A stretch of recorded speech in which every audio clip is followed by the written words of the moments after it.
Submission in marriage, control or divine order. The word submission has destroyed homes, silenced voices, and built walls where love was meant to live. But what if everything you think it means is wrong?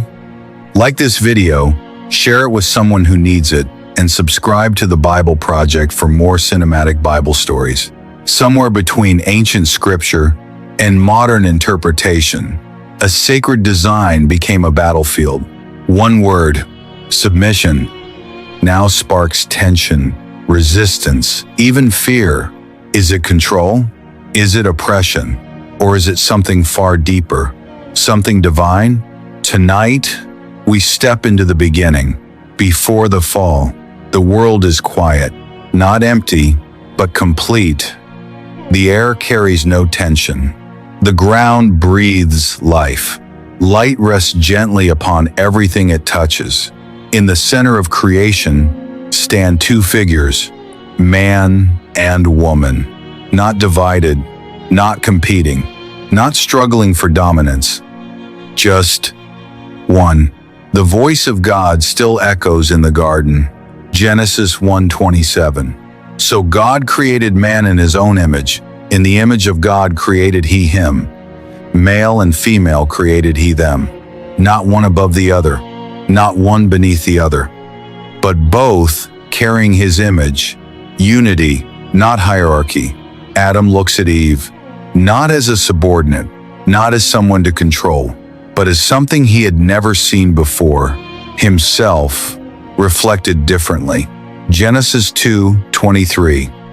This is now bone of my bones and flesh of my flesh. No power struggle, no imbalance, just recognition, just unity. The design was never domination. It was completion, the fracture. But then something shifts. A whisper enters the garden, not loud, not forceful, just enough to plant doubt. The serpent speaks. Identity begins to bend. Trust begins to crack. And in a single moment, everything changes. The harmony breaks. The connection fractures, and what was once effortless becomes strained. The consequence, the atmosphere grows heavy. The voice of God returns, but this time, it carries weight. Judgment is spoken, not as punishment alone, but as consequence. To the woman, Genesis 3:16, thy desire shall be to thy husband, and he shall rule over thee. And suddenly, the word rule enters the story, not in the original design, but after the fall. This is where many misunderstand. What we see here is not instruction. It is description, a broken system described by God himself.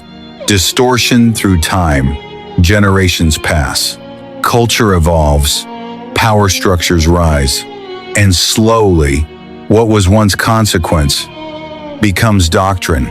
Men begin to dominate, women begin to resist. Submission becomes a weapon, authority becomes control, and the original design fades into memory. Enter Jesus Christ. The world is restless again, but this time, he walks among them, not as a ruler demanding power, but as a servant carrying truth. He touches the broken, he lifts the overlooked, he speaks to women in a culture that silenced them. He restores dignity where religion had removed it. And without directly addressing the word submission, he begins to rewrite everything. The reversal of power. He kneels. The king kneels. Water fills a basin. Dust-covered feet are washed. Silence fills the room because no one expected this. Power, serving, authority, bowing. This is not weakness. This is something higher, the cross. Darkness covers the sky. The ground trembles, and the one who could command angels chooses surrender. Not forced, not demanded, but given freely. This is submission, not control, not oppression. but love choosing to lay itself down. The revelation in Ephesians. Years later, a letter is written, not to control, but to clarify. In the book of Epistle to the Ephesians, something powerful is revealed. Ephesians 5:21. Submitting yourselves one to another in the fear of God. Before wives are mentioned, before husbands are addressed, there is a command. Mutual submission, not one-sided, not oppressive, but reciprocal, the most misquoted verse. Then comes the line, Ephesians 5:22, wives, submit yourselves unto your own husbands as unto the Lord. This verse has been quoted for generations, used, misunderstood, even abused. But what comes next is often ignored. The part men forget. The instruction shifts, not to the wife, but to the husband. Ephesians 5:25. Husbands, love your wives, even as Christ also loved the church and gave himself for it. Not control, not authority as dominance, but sacrifice. A love so deep, it dies for the other. The true weight of submission. Now the picture becomes clear. Submission is not slavery. It is not silence. It is not inferiority. It is alignment with divine order.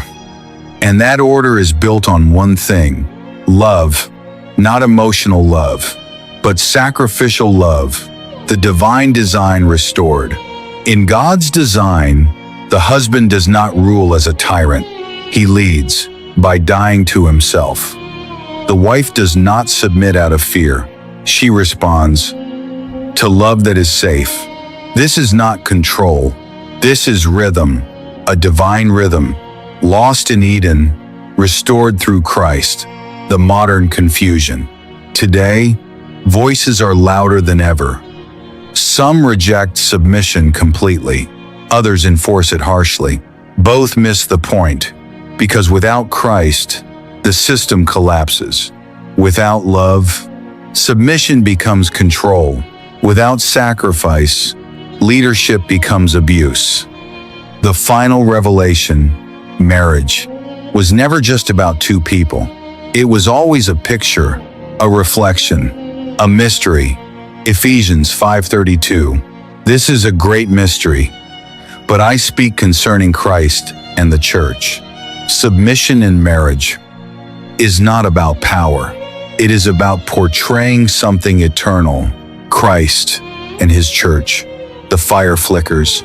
Two people stand at the altar, not perfect, not complete, but willing to love beyond emotion, to give beyond comfort, to submit beyond pride. And in that moment, heaven watches. Because when done God's way, marriage is not control. It is divine order. So the question remains, have we been fighting a word we never truly understood? Submission is not about losing yourself. It is about finding alignment with something greater than yourself. If this opened your eyes, subscribe to the Bible Project for more cinematic Bible stories that reveal the truth behind what we think we know.